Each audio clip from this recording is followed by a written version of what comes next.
প্রিয় উচ্চ মাধ্যমিক পরীক্ষার্থীরা, যারা আগামী বছর উচ্চ মাধ্যমিক পরীক্ষা দেবে তাদের জন্য আজকের আমি ভূগোলের থেকে কিছু গুরুত্বপূর্ণ 2 নম্বরের সম্ভাব্য কোশ্চেন আনসার তোমাদের সঙ্গে শেয়ার করব।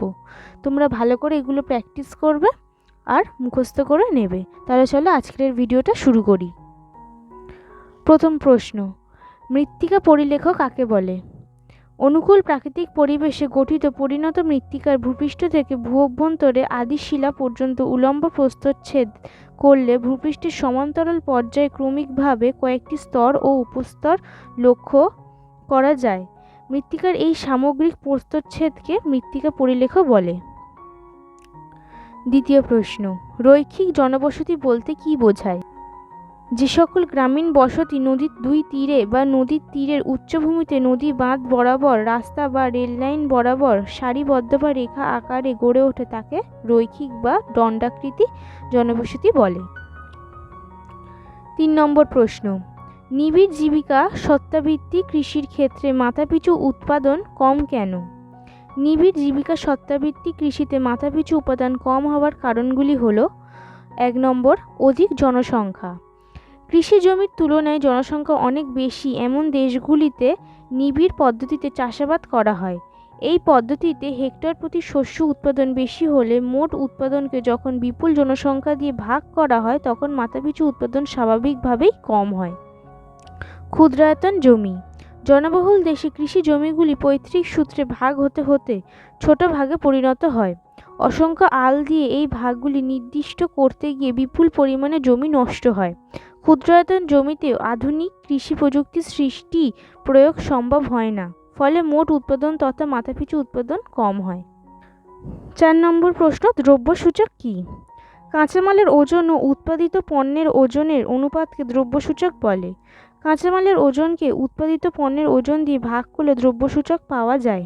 5 নম্বর প্রশ্ন, এটি অতি গুরুত্বপূর্ণ একটি প্রশ্ন। কার্পাস বয়ন শিল্পকে শিকড় আলগা শিল্প বলা হয় কেন? বিশুদ্ধ শ্রেণীর কাঁচামাল ভিত্তিক শিল্পে কাঁচামাল ও উৎপাদিত দ্রব্যের ওজন একই থাকায় এই প্রকার শিল্প কাঁচামাল উৎপাদিত স্থান, বাজার ও বা অন্যান্য যে কোনো স্থানে গড়ে উঠতে পারে। এই প্রকার শিল্প হল অস্থাণু শিল্প বা শিকড় আলগা শিল্প। কার্পাস বস্ত্রবয়ন শিল্প কাঁচামাল ও বাজারের অবস্থানের দ্বারা প্রভাবিত না হয়ে যে কোনো স্থানেই গড়ে উঠতে পারে।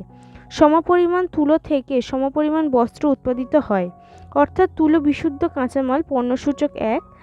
তাই এটি যে কোনো স্থানে উন্নত পরিবহন, শ্রমিক, জলবিদ্যুৎ কেন্দ্র, বাজার প্রভৃতির আকর্ষণে গড়ে উঠতে পারে বলে কার্পাস বয়ন শিল্পকে শিকড় আলগা শিল্প বলা হয়।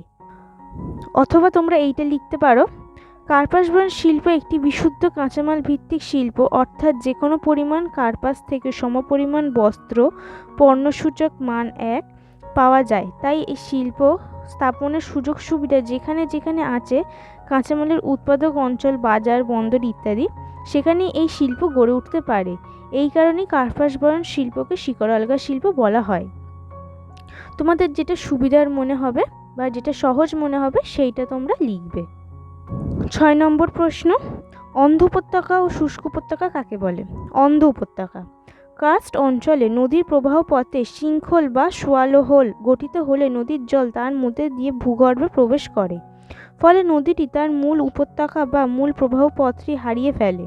এইভাবে ঊর্ধ্ব প্রবাহে প্রবল নিম্নক্ষয়ের ফলে নদীর উৎস বা উজানের দিক থেকে শৃঙ্খল পর্যন্ত যে সুগভীর ও সংকীর্ণ জলপূর্ণ উপত্যকা সৃষ্টি হয় তাকে অন্ধ উপত্যকা বলে। শুষ্ক উপত্যকা কার্স্ট অঞ্চলে নদীর প্রবাহ পথে শৃঙ্খল বা সোয়ালোহোল গঠিত হলে নদীর জল তার মধ্যে দিয়ে ভূগর্ভে প্রবেশ করে, ফলে নদী উপত্যকার মোহনার বা ভাটির দিকের অংশ সম্পূর্ণ জলশূন্য হয়ে পড়ে, তাই একে শুষ্ক উপত্যকা বলে। 7 নম্বর প্রশ্ন, জনকীর্ণতা ও জনস্বল্পতার সংজ্ঞা দাও। জনকীর্ণতা কোনো দেশের জনসংখ্যা প্রাকৃতিক সম্পদের সাপেক্ষে অত্যাধিক বেশি হলে তাকে জনাধিক্য বা জনকীর্ণতা বলে। উদাহরণ: চীন, ভারত, পাকিস্তান, বাংলাদেশ প্রভৃতি। জনস্বল্পতা কোনো দেশের প্রাকৃতিক সম্পদের সাপেক্ষে জনসংখ্যা কম হলে তাকে জনস্বল্পতা বলে। উদাহরণ: অস্ট্রেলিয়া, কানাডা, সুইডেন প্রভৃতি। 8 নম্বর প্রশ্ন, বয়লিঙ্গ অনুপাতের গুরুত্ব উল্লেখ করো। বয়সলিঙ্গ ও পিরামিডের গুরুত্ব অপরিসীম। এগুলি উন্নত উন্নয়নশীল দেশে জনসাধারণের অর্থনৈতিক নির্ভরতা বা স্বয়ংসম্পূর্ণতা নির্দেশ করে। উন্নত দেশগুলিতে এই পিরামিডের সাহায্যে নিয়ন্ত্রিত জন্মহার শিশু ও কিশোর কিশোরীর অপেক্ষাকৃত কম জনসংখ্যা, উপার্জনশীল মানুষের অধিক জনসংখ্যা। উপার্জনশীল জনসংখ্যার ওপর উপার্জনহীনতা জনসংখ্যার দায়িত্ব কম। অপরদিকে উন্নয়নশীল দেশগুলিতে জন্মহার অত্যন্ত বেশি। শিশু ও কিশোর কিশোরীর জনসংখ্যা খুব বেশি, উপার্জনশীল জনসংখ্যার ওপর উপার্জনহীন জনসংখ্যার নির্ভরশীলতার অত্যন্ত বেশি। ফলে দেশের সার্বিক উন্নয়নের হার কম। 9 নম্বর প্রশ্ন, শস্যাবর্তনের দুটি গুরুত্বপূর্ণ বৈশিষ্ট্য লেখো। পরপর ধারাবাহিকভাবে বিভিন্ন শস্যের পর্যায়ক্রমিক বা চক্রাকারে চাষ আবাদই শস্যাবর্তন কৃষি নামে পরিচিত।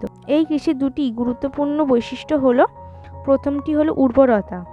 শস্যাবর্তন পদ্ধতিতে মাটিতে নাইট্রোজেন আবদ্ধকারী শুঁটি জাতীয় শস্য কিংবা পরপর ক্ষুদ্র মূল ও দীর্ঘ মূলযুক্ত শস্য চাষ হলে জমির উর্বরতা বজায় থাকে। 2. বৈচিত্র্যগত তারতম্য। মাটি, জলবায়ু, সেচ ব্যবস্থা ও চাহিদার তারতম্য অনুসারে শস্য বৈচিত্র্য তারতম্যের লক্ষ্য করা যায়।